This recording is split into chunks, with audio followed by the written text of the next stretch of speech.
Rapunzel.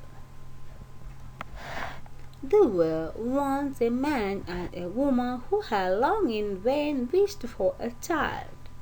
At length, the woman hoped that God was able to grant her desire.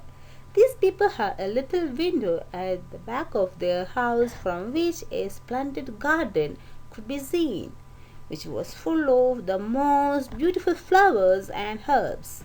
It was, however, surrounded by a high wall, and no one dared to go into it because it belonged to an enchantress who had great power and was dreaded by all the world. One day, the woman was standing by this window and looking down into the garden when she saw a bed which was planted with the most beautiful rampion, Rapunzel, and it looked so fresh and green that she longed for it and had the greatest desire to eat some. This desire increased every day, and as she knew that she could not get any of it, she quite pined away and looked pale and miserable. Then her husband was alarmed and asked, "What aileth thee, dear wife?" "Ah," she replied, "if I can't get some of the rampion which is in the garden behind our house to eat, I shall die." The man who loved her thought sooner than let the wife die. Bring her some of the rampion thyself. Let it cost thee what it will. In the twilight of the evening, he clambered down over the wall into the garden of the enchantress, hastily clutched a handful of rampion, and took it to his wife. She ate at once, made herself a salad of it, and ate it with much relish. She, however, liked it so very much, that the next day she longed for it 3 times as much as before. If he was to have any rest, her husband must once more descend into the garden in the gloom of evening. Therefore he let himself down again. But when he had clambered down the wall, he was terribly afraid. "How canst thou dare," said she with angry look, "to descend into my garden and steal my rampion like a thief? Thou shalt suffer for it." Answered he, "Let mercy take the place of justice. I only made up my mind to do it out of necessity. My wife saw your rampion from the window, and felt such a longing for it that she would have died if she had not got some to eat." Then the enchantress allowed her anger to be softened and said to him, "If the case be thou sayest, I will allow thee to take away with thee as much rampion as thou wilt. Only I make one condition. Thou must give me the child which thy wife will bring into the world. It shall be well treated, and I will care for it like a mother." The man in his terror consented to everything, and when the woman was brought to bed, the enchantress appeared at once, gave the child the name of Rapunzel, and took it away with her. Rapunzel grew into the most beautiful child beneath the sun. When she was 12 years old, the enchantress shut her into a tower which lay in a forest, and had neither stairs nor door, but quite at the top was a little window.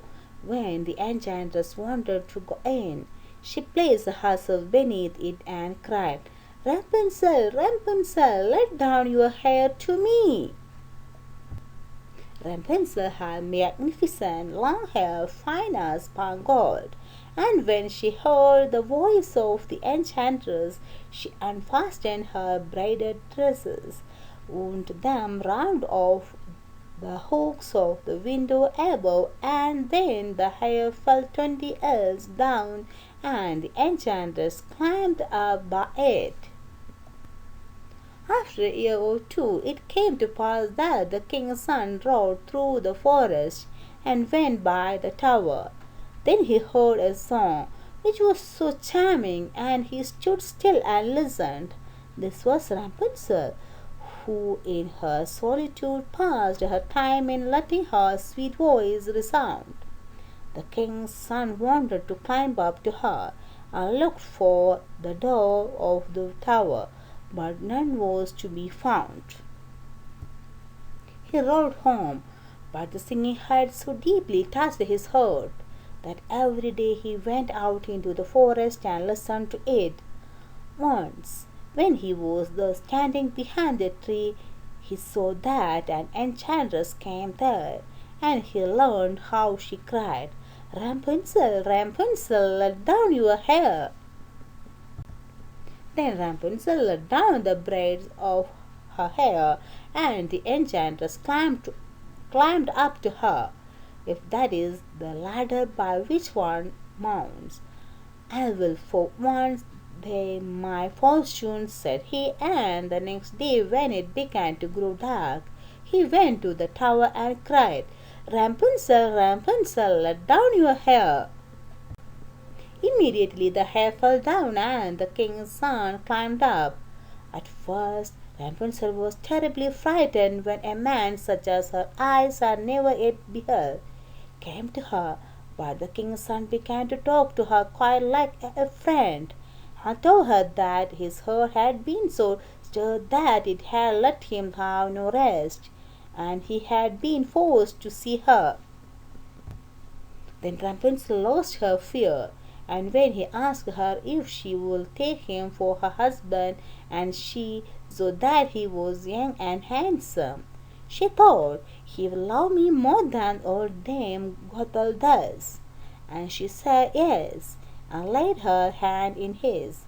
She said, "I will willingly go away with thee, but I would not know how to get down. Bring with thee a skein of silk every time that thou comest, and I will weave a ladder with it. And when that is ready, I will descend, and thou wilt take me on thy house." They agreed that until that time he should come to her every evening, for the old woman came by day. The enchantress remarked nothing of this, until once Rapunzel said to her, "Tell me, Dame Gothel, how it happens that you are so much heavier for me to draw up than the young king's son. He is with me in a moment." "Ah, thou wicked child," cried the enchantress, "what do I hear thee say?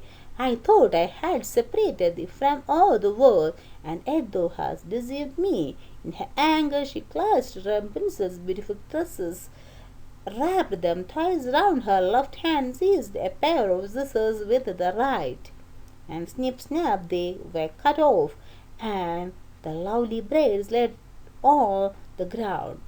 And she was so pitiless that she took poor Rapunzel into a desert where she had to live in great grief and misery. On the same day, however, that she cast out Rapunzel, the enchantress in the evening fastened the braids of hair which she had cut off to the hook of the window.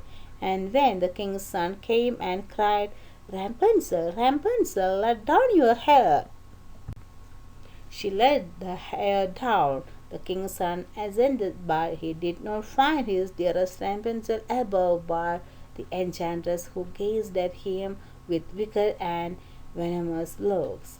"Aha!" she cried mockingly, "thou wouldst fetch their dearest, but the beautiful bird sits no longer singing in the nest. The cat has got it, and will scratch out the eggs as well. Rapunzel is lost to thee. Thou wilt never see her more." The king's son was beside himself with pain, and in his despair he dived down from the tower. He escaped with his life, but the thorns into which He fell, pierced his eyes. Then he wandered quite blind about the forest, ate nothing but roots and berries, and did nothing but lament and weep over the loss of his dearest wife. Thus he roamed about in misery for some years, and at length came to the desert where Rapunzel, with the twins to which she had given birth, a boy and a girl, lived in wretchedness. And he heard a voice, and it seemed so familiar to him that he went towards it. And when he approached, Rapunzel knew him and fell on his neck and wept. Two of her tears wet his eyes, and they grew clear again, and he could see with them as before. He led her to his kingdom, where he was joyfully received, and they lived for a long time afterwards happily and contented.